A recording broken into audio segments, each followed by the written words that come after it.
was a little girl, afraid of the big white world. She grew. Assalamualaikum warahmatullahi wabarakatuh.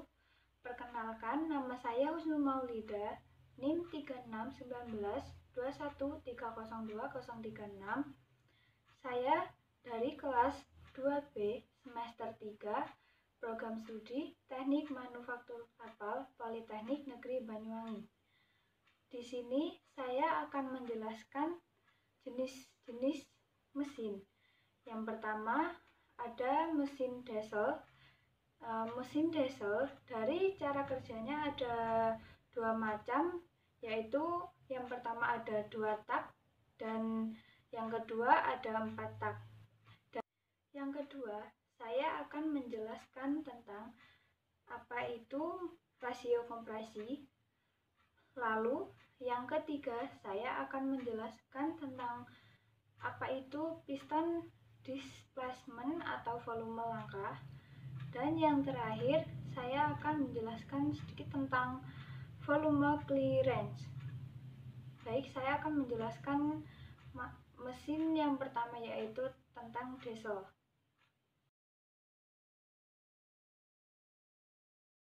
Di sini saya sedikit menjelaskan tentang apa itu mesin diesel ya. Mungkin beberapa kendaraan berbobot berat membutuhkan tenaga berupa mesin yang memiliki torsi yang cukup besar, dan penggunanya pun harus meminimalisir bahan bakar tersebut untuk kepentingan usaha.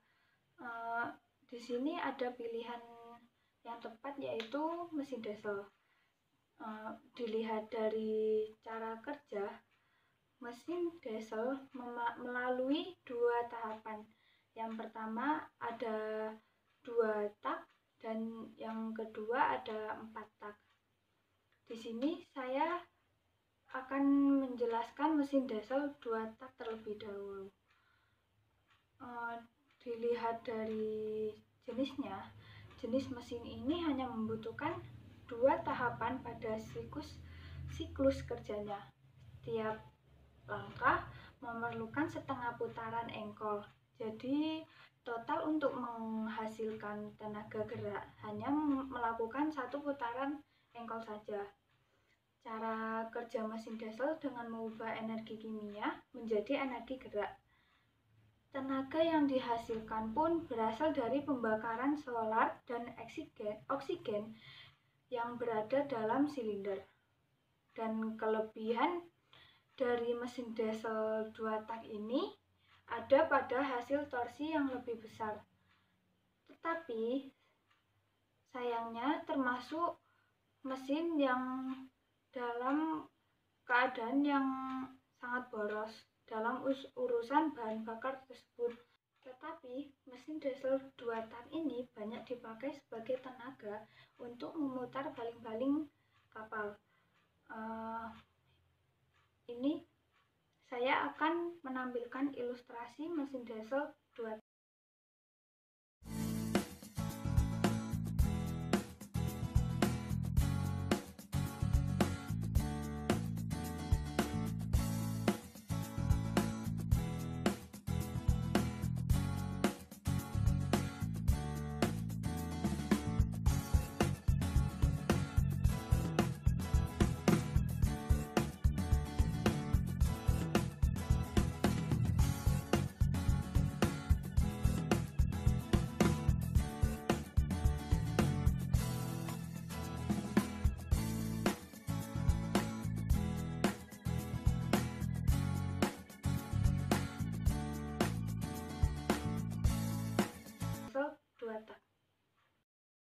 Selanjutnya, saya akan menjelaskan sedikit tentang mesin diesel 4 tak. Cara kerja mesin diesel ini sama dengan yang versi 2 tak. Hanya saja siklus kerjanya melalui 4 tahapan. Yang di mesin diesel 2 tak tadi kan hanya 2 tahapan. Dan bedanya di sini melalui 4 tahapan. Jadi untuk menghasilkan tenaga penggerak diperlukan 2 kali engkolan. Meski torsi yang dihasilkan tidak sebesar mesin 2 tak, namun untuk masalah keiritan bahan bakar, mesin ini patut diacungi dari mesin 2 tak tadi. Namun untuk tenaga yang dihasilkan berasal dari pembakaran solar yang kemudian mengeluarkan tekanan untuk mendorong piston. Karena lebih hemat dalam penggunaan solar, mesin ini tipe paling banyak dipakai untuk keperluan transportasi seperti mesin pada bus, truk, dan kendaraan besar lainnya. Tidak seperti mesin diesel 2 tak tadi. Dan habis ini saya akan menampilkan ilustrasi mesin diesel 4 tak.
Kesimpulan untuk mesin diesel ini, cara kerja mesin diesel baik yang 2 tak maupun 4 tak lebih berpengaruh pada torsi yang dihasilkan dan siklus yang dilalui. Namun untuk pemilihan mesin yang awet dan hemat bahan bakar 4, maka jenis mesin diesel 4 tadi yang lebih sesuai. Untuk pembeliannya sebaiknya perhatikan spesifikasi dan harga yang ditawarkan supaya sesuai dengan kebutuhan. Dan selanjutnya saya akan melanjutkan menjelaskan tentang rasio kompresi. Baik, rasio kompresi adalah perbandingan rasio antara volume total ruang silinder dengan volume ruang bakar. Volume total adalah besar volume mesin displacement saat piston berada di TMB ditambah dengan volume ruang bakar. Sementara volume ruang bakar adalah ruang yang tersisa di dalam silinder mesin ketika piston tepat berada di TMA, titik mati atas. Fungsi data rasio kompresi adalah untuk menunjukkan kesesuaian terhadap bahan bakar yang digunakan. Kalau perbandingan kompresi besar, maka mesin tersebut harus menggunakan bahan bakar beroktane tinggi. Dan ini dia ilustrasinya. Total volume ruang bakar ketika piston berada di titik mati bawah dibandingkan dengan volume sisa ketika piston berada di titik mati atas. Misalnya mesin berkapasitas 150 cc dengan ruang sisa di kepala silinder sebesar 15 cc, maka volume totalnya sebesar 165 cc. Dengan sisa ruangan di kepala silindernya sebesar 15 cc, maka perbandingannya adalah 165 banding 15 atau 11 banding 1.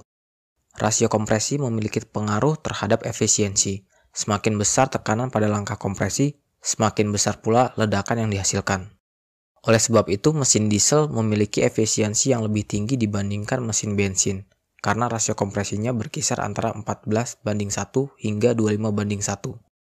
Sementara mesin bensin rasio kompresinya sebesar 8 banding 1 hingga 12 banding 1, yang menyebabkan mesin bensin memiliki efisiensi rata-rata 20 hingga 25% lebih rendah dibanding mesin diesel. Kompresi yang tinggi menyebabkan getaran dan ledakan yang lebih besar, sehingga mesinnya harus memiliki struktur yang mampu menahan ledakan yang besar, menjadikan mesin diesel memiliki berat total mesin yang lebih besar dibandingkan mesin bensin.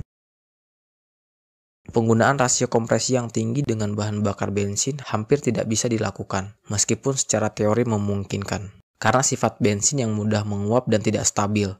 Jika diinjeksikan secara langsung pada ruang bakar bertekanan tinggi, akan menghasilkan ledakan yang tidak teratur, sehingga daya yang didapatkan jauh lebih rendah dari mesin diesel. Selanjutnya, saya menjelaskan tentang piston displacement atau volume langkah. Piston displacement atau yang artinya volume langkah tadi, piston atau torak, dan biasanya disingkat dengan istilah displacement. Volume langkah torak adalah volume dari posisi torak yang berada pada TMB, titik mati bawah, sampai saat torak berada di posisi TMA, titik mati atas. Pada engine yang memiliki jumlah silinder lebih dari 1, maka volume langkah pistonnya merupakan jumlah semua silinder atau disebut total displacement. Pada umumnya, engine yang memiliki volume torak yang besar karena silinder mampu menghisap lebih banyak lagi campuran bahan bakar dan udara. Dan yang terakhir, saya akan menjelaskan sedikit tentang clearance volume. Clearance volume adalah volume antara kepala silinder dan atas piston ketika piston berada di top dead center atau TDC. Ini juga dapat didefinisikan sebagai volume silinder yang tidak disapu oleh piston. Volume ini terkandung dalam gasket kepala silinder yang biasanya terbuat dari tembaga dan ruang pembakaran. Setiap kali piston naik, ia mengompres campuran udara bahan bakar dalam volume clearance sebelum pengapian terjadi. Dan sekian penjelasan sedikit tentang mesin-mesin tersebut. Apabila ada kata atau pengucapan saya yang kurang berkenan atau salah, mohon dimaafkan. Kurang lebihnya saya mohon maaf. Assalamualaikum warahmatullahi wabarakatuh.